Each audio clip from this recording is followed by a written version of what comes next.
Japan, there's this art form of taking broken pottery and soldering it back together with gold. And the whole idea is that the pottery is more beautiful after it's been broken than it was before. And so I've got my heart with my soldered gold, just to remind myself that although my heart has been broken many times, it's become more beautiful each time it's been broken. Growing up here was complicated. I think in middle school, I was struggling and I didn't know why or exactly how, and so I didn't know how to explain that. I used to write a lot of poems and just like writing about, like kind of fantasizing about how I would kill myself.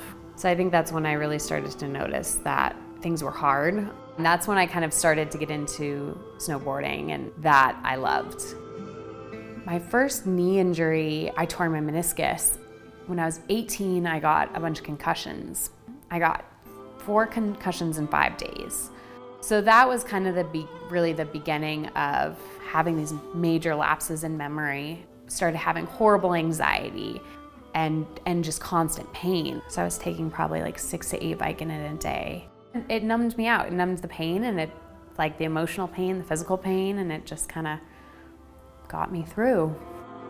I've had a total of 9 knee surgeries, and the first one was when I was 16, and I was just in excruciating pain. It wasn't going away, and nobody knew why, and I could talk about it all day long, but then it got to the point of like, okay, I guess this is my life. I can either complain about it and bring it up constantly and like poor me, or like I can just get over it, And I was starting to realize through going to therapy that a lot of the anxiety and the memory loss and the overwhelmed feelings, like a lot of those things that I had been dealing with were actually post-concussive issues. And so it was kind of like this overall shift of like, okay, like if I'm gonna live well. I started doing yoga. I did my teacher training, which I felt like I just learned a lot through that, learned a lot about myself through that. I got involved with a local nonprofit Children's Global Alliance. After kind of my like rocky teenage years, I just had this soft spot for these kids who, were just trying to figure out who they were. But there was still kind of this tough love side of me that was like, I got through it, you can get through it.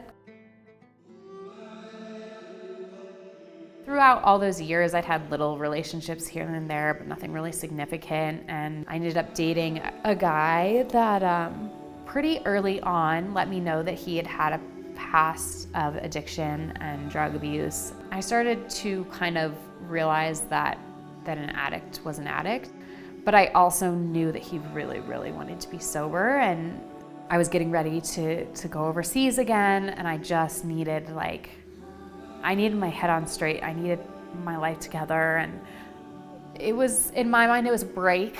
It was like, okay, like I need to focus on what I'm going to do. You need to focus on actually getting yourself healthy, and we'll reconvene when I come back. And 5 days before I went home, my mom called me. I was in Nepal, and my mom told me that he had killed himself.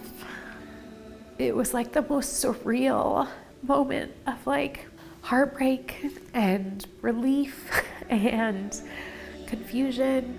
And what was I supposed to learn from that relationship? How was I supposed to grow? Like, how am I supposed to take this and move forward? I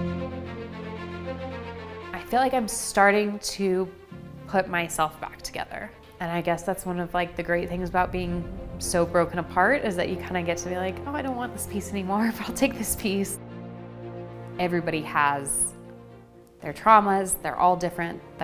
We all have hard things we've been through, and the simplest thing we can do to make the world a better place is to start with ourselves and to kind of deal with and process the struggles we've been through. My happiest moments are just taking my dog out for walks and being outside. I am trying to build up my life coaching business. It's called Wild Coaching. I think I've realized like how much joy I just get from spending time with teenagers and being someone that they can talk to and being the person that they call when they need something. And even if I don't have a solution, just listening. I feel like I finally have found like what I'm supposed to be doing with my life. I don't want the struggles that I've had to not have a purpose. I want every hard thing that I've been through to help somebody else.